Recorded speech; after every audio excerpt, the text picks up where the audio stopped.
Hi everybody, welcome to Watches with Dennis, and today I wanted to briefly explore the idea of what makes a luxury watch luxury in the first place. And it's a challenging question because there is no one answer, and I look forward to seeing people commenting what they think defines a luxury watch. Longtime viewers of the channel know I usually just very succinctly tie it to price and say if it's over $1,000 I consider it a luxury watch, and if it's under $1,000 I do not. But that really doesn't dive into anything other than whether or not a watch is quote-unquote expensive. So I do think, broadly speaking, there are three things I look for that would really, truly, when I sit and think about it, define a watch as a luxury watch. The first aspect is exclusivity, and that can be price and or a limited nature to the watch. So price is what I think a lot of us tend to use. Luxury products are expensive. There's no such thing as affordable luxury, except maybe if something is highly coveted, but still at a normally what we would see broadly as an obtainable price. But I don't think that comes up very often. More often, we see a combination of exclusivity driven from pricing and exclusivity driven from limited nature.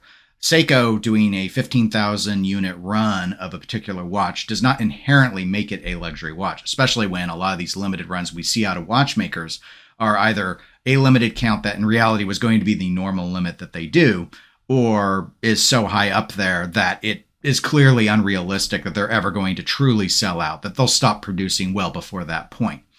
On the other hand, we'll see a company like Rolex, which makes over 1 million watches a year, but the demand is still there that it remains a luxury product. But a lot of that, I think, is driven off of the fact that it costs thousands of dollars to get in on their watches. And again, it's all relative.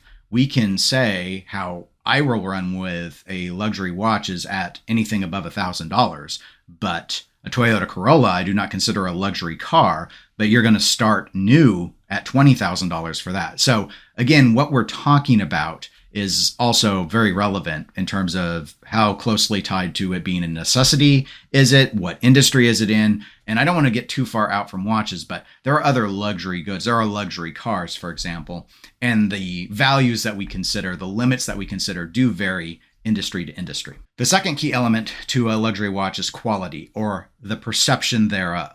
And I have to note it like that because we don't always know as buyers. We're not always sophisticated enough to know what truly is quality or what isn't. Sometimes when we have a watch in hand, we'll say something like, we know it when we feel it. When I hold an Omega Seamaster 300M, for example, it feels very quality to me. But a lot of that's probably more about heft and just the balance of it versus necessarily me being able to discern how different that is versus an Orient watch, for example. But that perception of quality is very important. One of the key places we see this with watchmaking is on the servicing side. I've seen a lot of people who buy watches, buy more affordable watches, mechanical watches, who might have gone in thinking, well, if it's mechanical, it's quality, and then get very bothered when they find out that the watchmaker on servicing just wants to swap out the entire movement, even if the movement is quote unquote serviceable. And that's one of those aspects where quality comes into play. I think it would be reasonable to say that with a true luxury watch, the movement would actually be serviced. It would never be the first default move to go ahead and just throw away the movement and drop in a new one. But as times change, as movement prices have come down, as certain mechanical movements have become ubiquitous, it's cheaper, easier, more effective for a watchmaker to say this part of the watch is disposable. That bothers a lot of people when they've spent several $100s on something, but therefore I do think it makes a very reasonable definition for a component of our luxury category. The third and final component to the definition of luxury, I do think, has to be the sustained secondhand value.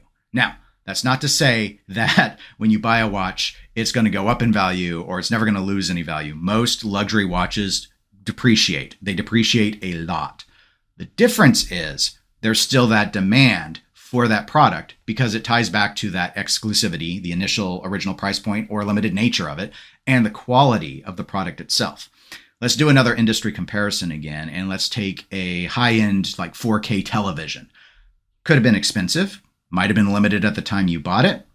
Hopefully is a quality television that has done very well for you. There's always demand for pretty much any product secondhand at some stage, but there's no perceived secondhand value to a used television. It's going to, even if you keep swapping out parts and trying to maintain it, that value diminishes to a point where it's a throwaway good. Ultimately, at some stage, it becomes a throwaway good. Cell phones, like iPhones, are another good example where there may be a prestige to getting them, but not getting a model that's three editions ago. It diminishes, it goes away. There's no value there.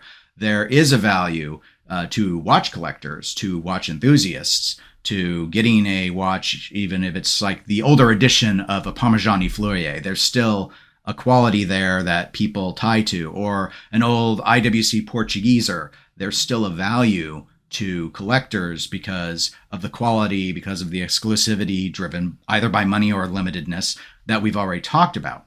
That, I think, is a key component. Now, obviously, there are used watch buyers who are interested in buying all sorts of things, from very common Seikos and Orients all the way up to the luxury stuff. So again, all of these things have to come into play together. But I think those three things, the exclusivity, the quality or perception of quality, and a sort of sustained secondhand value market for the product because of those two aforementioned items, those three things working together form the definition of a luxury watch. But that's just the way I've decided to go ahead and define it here in the video. I, again, would love to know what you guys think. Please comment below. How do you define luxury watches? It's clearly a fluid term, so we all can come at it from different perspectives, and I'd really like to know yours. Likewise, if you enjoyed the video, enjoyed the topic, please do give it a like. It does help my channel out. And if you want to be notified when I have new videos, you can automatically just by clicking subscribe. That is it for this one. Take care, everybody.